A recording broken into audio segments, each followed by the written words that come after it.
एकता हम बारी कुमारी दोसर में शिव के दुलारी किया हो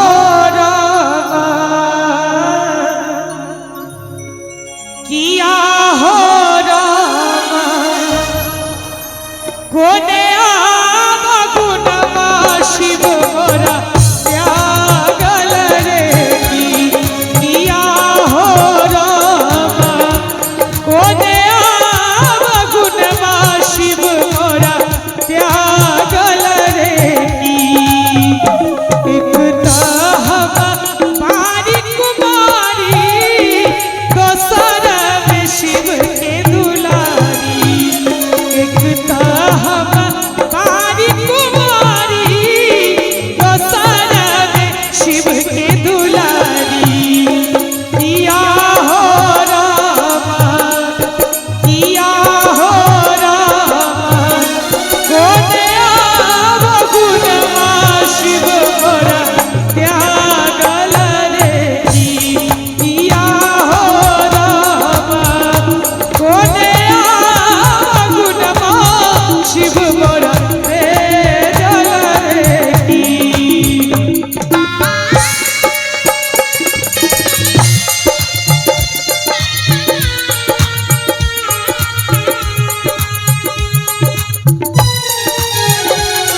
जिनका द्वारा ही गावल गीत है आदरणीय कुमकुम मिश्रा जी संगीत के क्षेत्र में आई लाइन में आंगुर पकड़ के हमरा वह आनने छे हुनके देल छे जे आई हम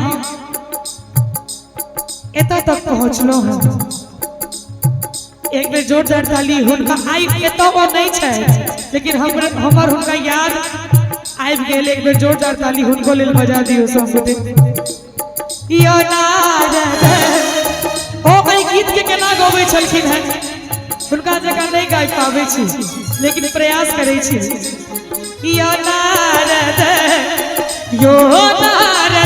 कतेक बुझाम कहलो कोनी लगे बरलो यो नारद कतेक बुझाम कहलो कोनी लगे बरलो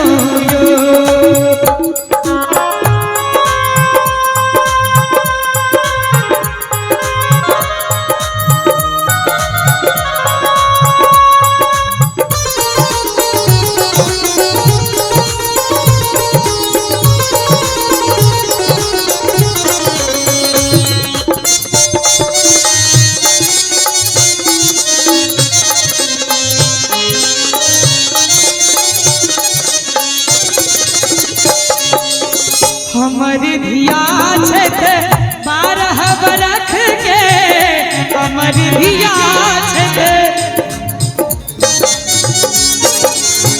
हमर धिया छे 12 बरख के हमर धिया छे 12 बरख के बुढ़बर अनलो यो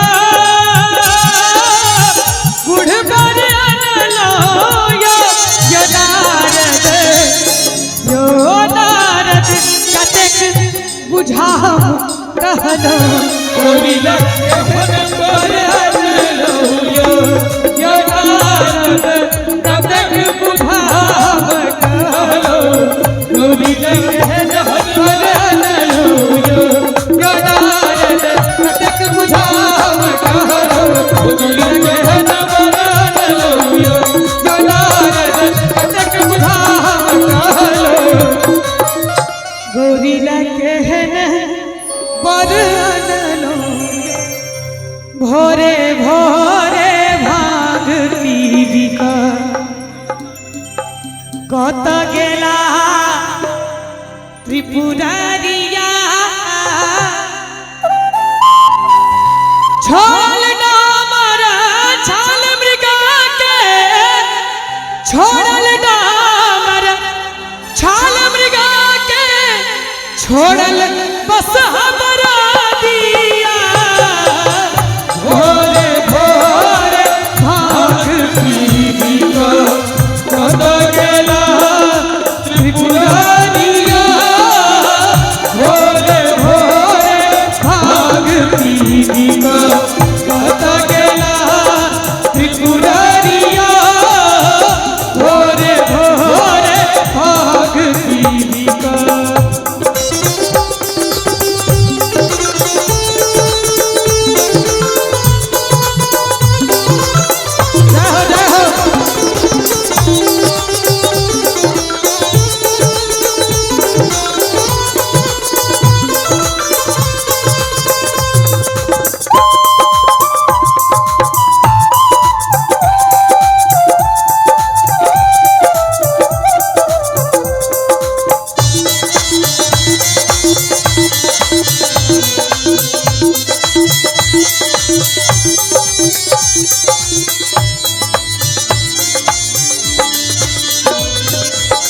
सुनसान सन भवन लगइए बस हाथ लगइए सुनसान सन भवन लगइए बस हाथ लगइए साझक पीसल भाग एखन धरि एहिना सुखल पड़ल जइहे कोना का कट दिवस न जानी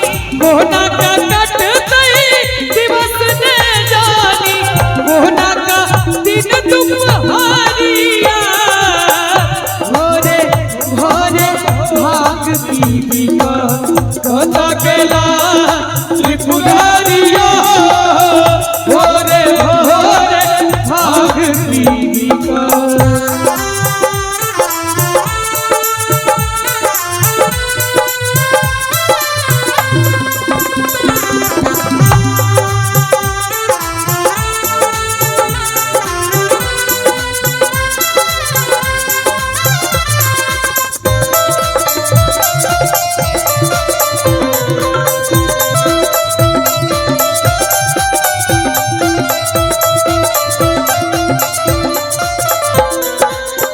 लाख लाख जंजाल पोसल शिव ओही कर पुरख को नहीं है।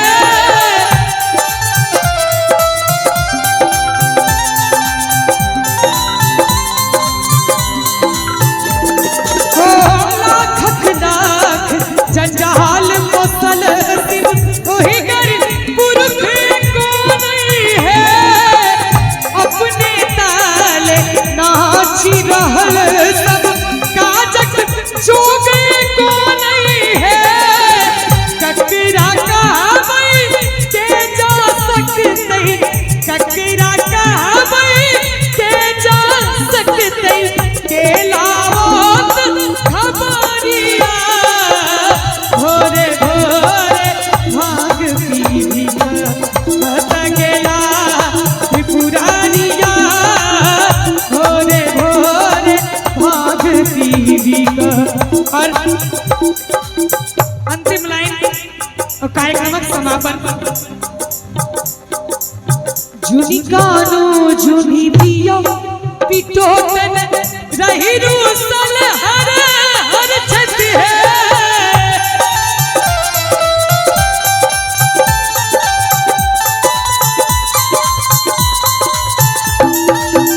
जुनी कानो जुनी दियो पिटोतन नहीं रूसल हर हर छत है।